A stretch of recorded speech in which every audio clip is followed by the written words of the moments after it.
Okay, awesome. This should finish it off. Here it is, finally. I think I've hit the first collection goal. Ecto 1, Stay Puffed.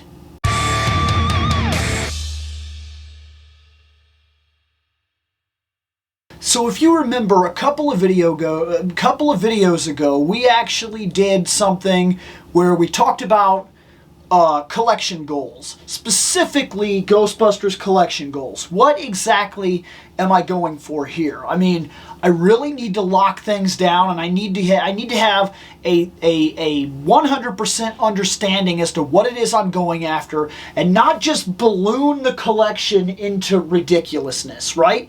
It needs to be under control. Even if I'm opening up the garage and building a collection display in there and putting up shelves, it doesn't change the fact that in the long run, I can't just build infinitely.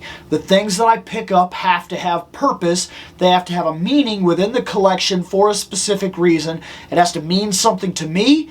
Everything here has to have a story behind it, and if it doesn't, it has to go, right? I've been saying that for a while here on the channel. And then I talked about setting specific goals for collecting. Some things go on and on and on. We know that Motu and things of that nature, I can't necessarily set hard-lined, this is the end collection goals, because I don't know.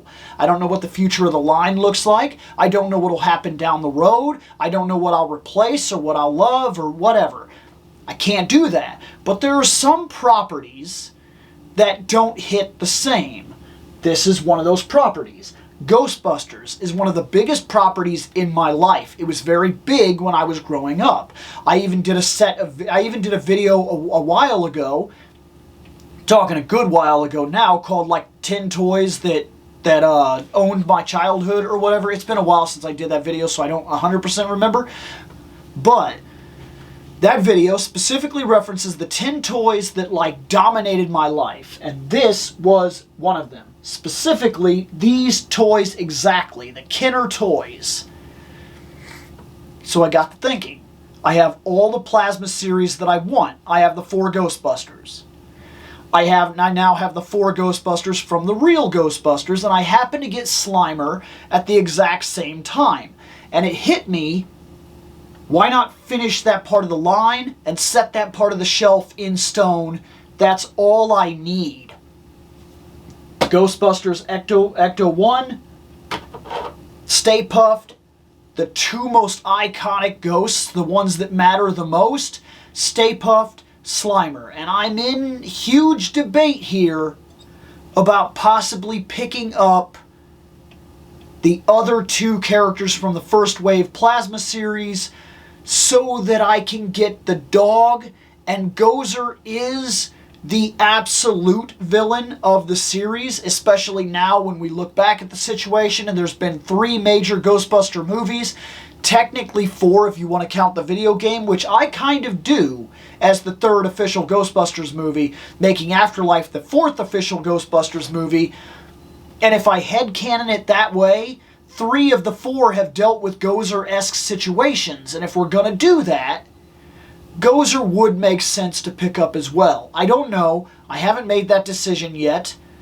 But after this, the only thing I gotta worry about is the possibility of a firehouse in the future. But I don't know. Right now, the goal set in mind is the car, the 2 major ghosts, the 4 Ghostbusters in front of the car, perfect shelf display. And I'll build monsters and ghosts off of that through things like Frankenstein and whatnot that I feel would just go up there very easily alongside of them. So, that's where we are. That's what led us to this point. Let's see this. Here we are. Ghostbusters Ecto 1 from the Kenner line. Kenner Hasbro. I'm not 100% sure what's going on with this. I don't know if Kenner was bought by Hasbro or if Kenner is just using Hasbro as a distribution. I haven't looked it up. I don't know. I just know that these are the toys of my childhood. So, let's start here with Stay Puffed. Stay Puft is...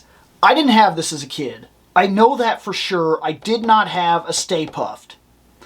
This right here showcases the idea that Stay Puft is bigger than a building. But if you were to buy the Firehouse, that is not true. This guy, I'm almost positive, when I get him out of the package and I get this out of the package, he'll barely be big enough to deal with the car. That's just the reality of the situation.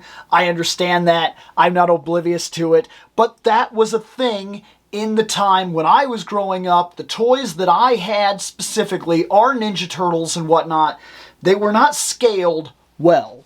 And this is even true today. This is still kind of a thing where most toys are this way. When you buy something like a Megazord and you buy something like a Ranger,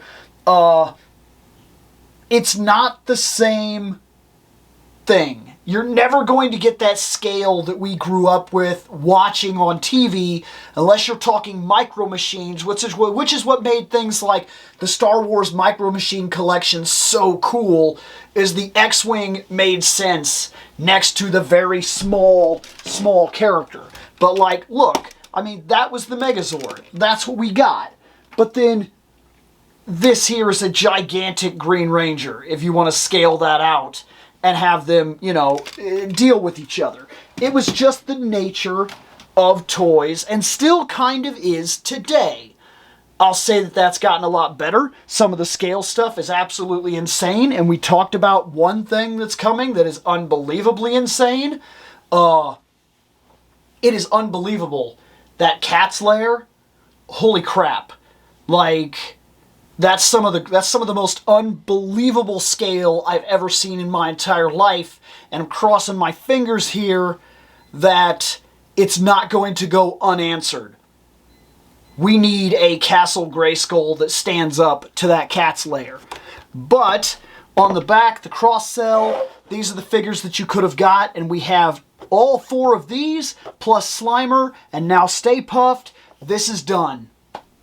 We have the original first official line, put it on the shelf, I got it. And I got what I consider to be the centerpiece to that line, the Ecto 1.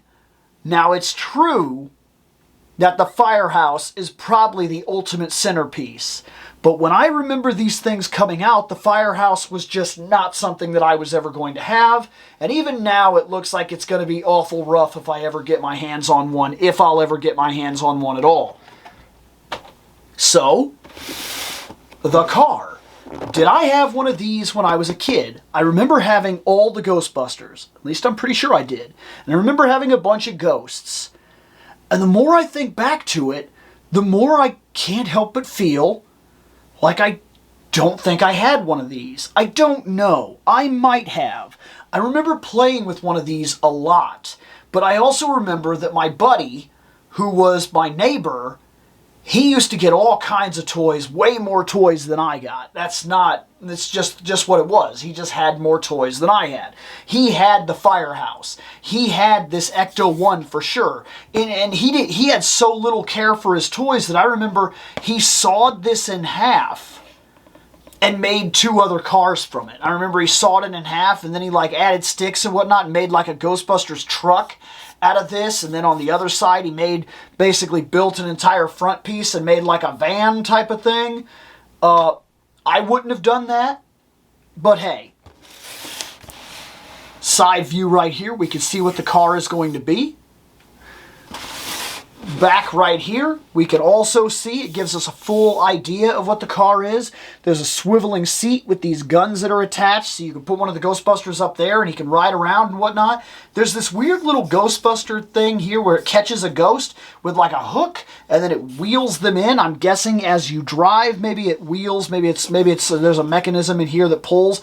I don't know. And then it also looks like you could store the seat inside of the car so that the back can open up and then you can like fire from the seat or something like that, which is interesting because this is close to what we see in the newest Ghostbusters movie where they kind of do that. So that's very interesting to me.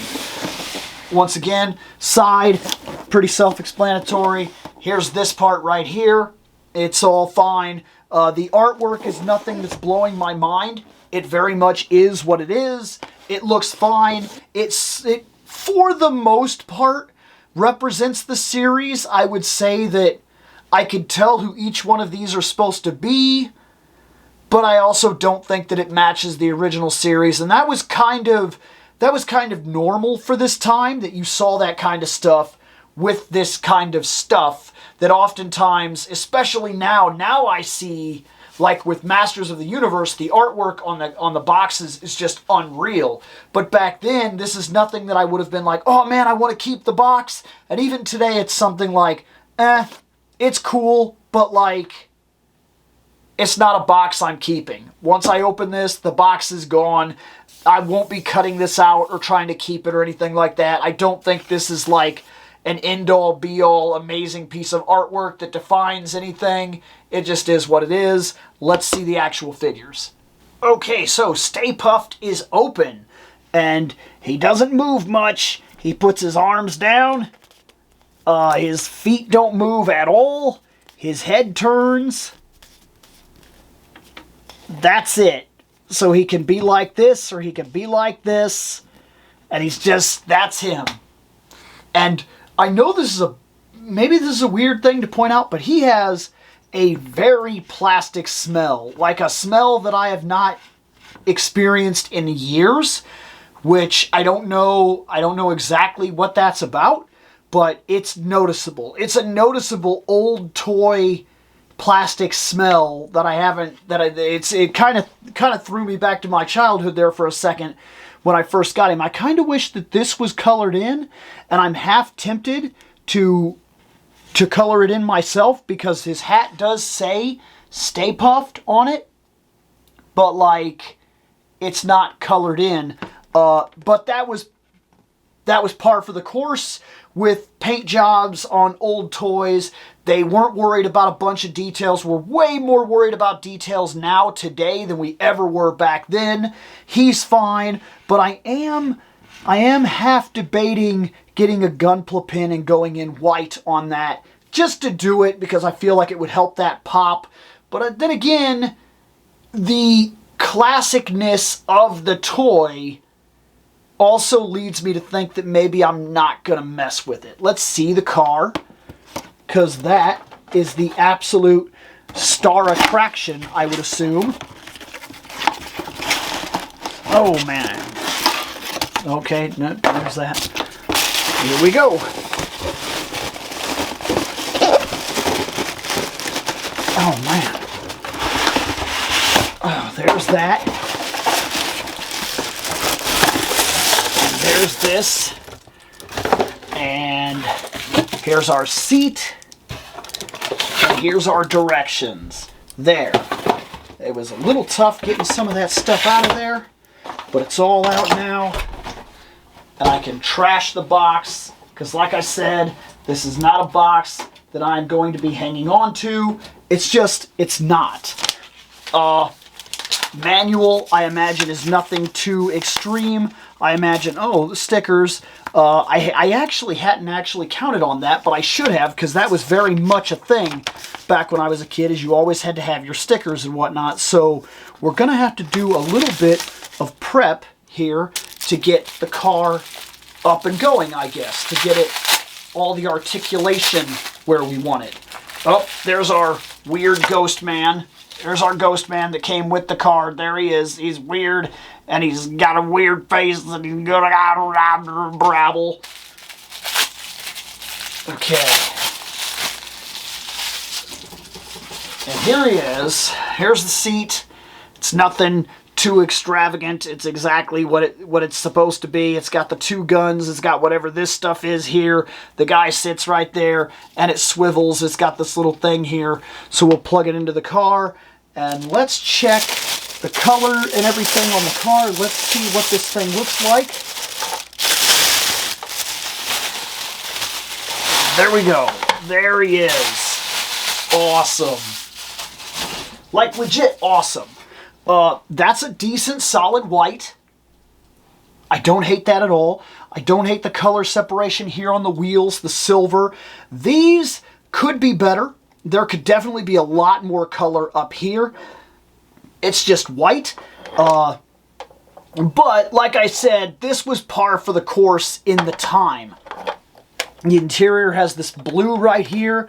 The doors open, which is cool for the... I mean, not just for the time. It's cool in general. It should fit the Ghostbusters pretty well. And then this looks like it comes down. Here's that hook. Not sure it's not pulling out. I don't know. I'll have to look at that and see if maybe you got to push something in or something like that. I don't want to pull it and... Oh, I see. So there's a little switch here. That probably made it so... Yep.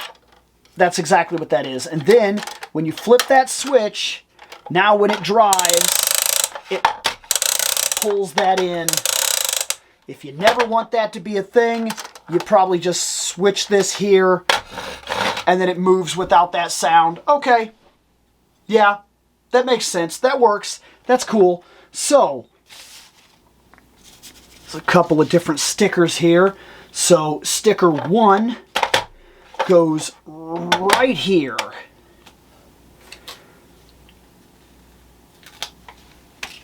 This can either go really well, or it could be the absolute bane of my existence. We'll see how it works. Looks like the first run didn't do too bad. I probably could have got the sticker placement better, but I'm not going to cry about it. It looks good. Let's see, sticker 2, of course, go on to the other side of the car. That door right there. Sticker 2 has the little hand. Do the exact same thing that I did on the other door. Get the hand right inside that little divot here. And then the rest of it, just get it in there. And it looks solid. Looks solid, no complaints. Let's get the next sticker. The next sticker is, of course, going to go on the back here. At least because I'm putting all these on first. So let's do that. Let's get his little hand in there. There's his little hand. Once I have his hand where I want it, sticker goes on just fine. No problems there. There's an Ecto, looks like, oh, okay. Whew. The window, this is not a window, which I should have known that too, really, but like, whatever.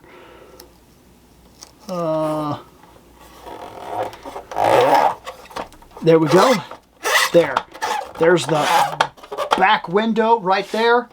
And now the last two things that we have to worry about is to get the license plates on. So 4 goes on the front. 4 is going to go right here. Oh my. There. And then the other one is going to go on the back. I didn't expect to sit here and put all these stickers on while I was doing this episode. That was never my intention, but it just happened to work out that way. So there we go. And that is the Ghostbusters car. Awesome. So the only thing now is that because of the way that I'm going to display this, my thing is going to go in here, and it says to just put this seat, connect it right down in there. Oh, okay. So look, there's a little thing right there. There it is. It's all. And that will allow me to store this up onto the shelf with all the other Ghostbusters. Fantastic. Got a ghost. Got a car. Got Ghostbusters. The Ghostbusters will stand in front of the car, and the 2 main ghosts that matter will go up on the shelf. Let's set that up. And there we go.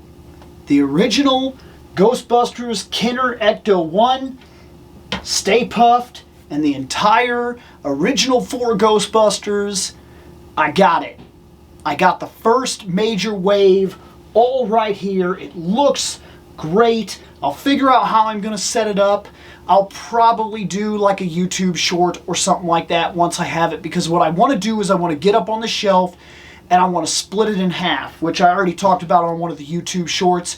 One side is going to be Ghostbusters and the other side is going to be current G.I. Joe Classified, because I really like that line, and as I expand that line I'm going to need a place to put it. There's a Vampire Hunter D that's going to come off the shelf, and the Bruce Lee is actually going to come off that part of the shelf. The Bruce Lee figures are going to go down to my movie shelf, because that works. That's where they really should go. And then I'm going to have an opportunity to open a Bruce Lee that has been in box for I don't even know how long now. Like, I don't even know. And to be honest, looking at this, I half consider, I really do, I half consider attempting my first paint job. Actually going up in here and filling this out and making it all look better and everything, and putting a real paint job on here, adding silver to where these door handles are and everything. And will I do it? If I'm being honest with myself, no.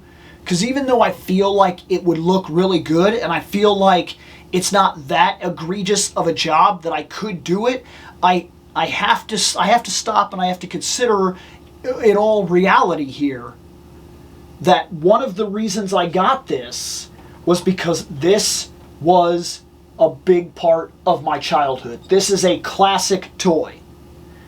Yes, it is a re-release, just like the Teenage Mutant Ninja Turtles that I bought.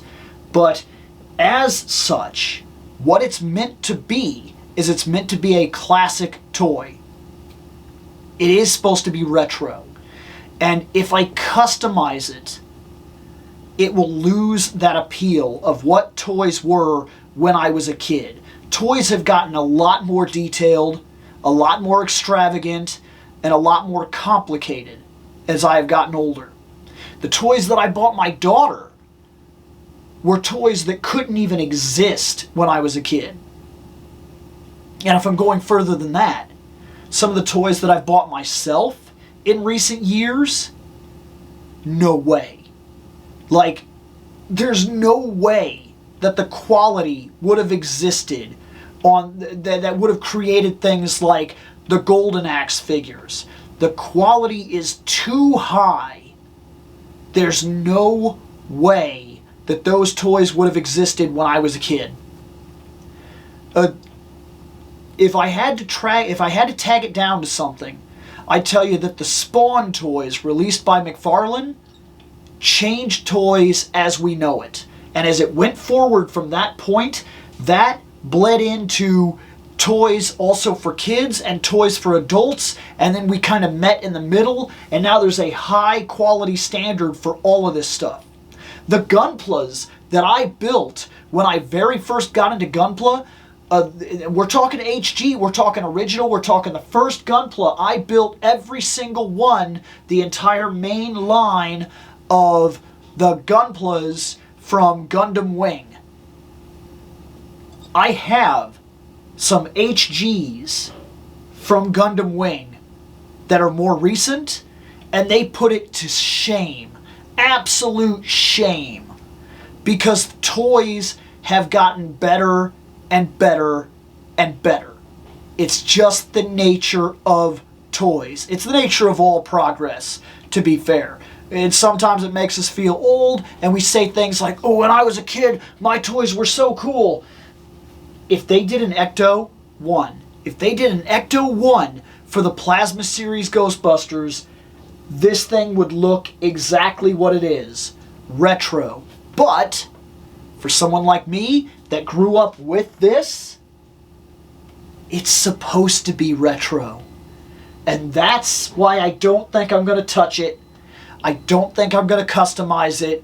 I'm going to put it up on the shelf in all of its retro glory, because that's what I want it to be.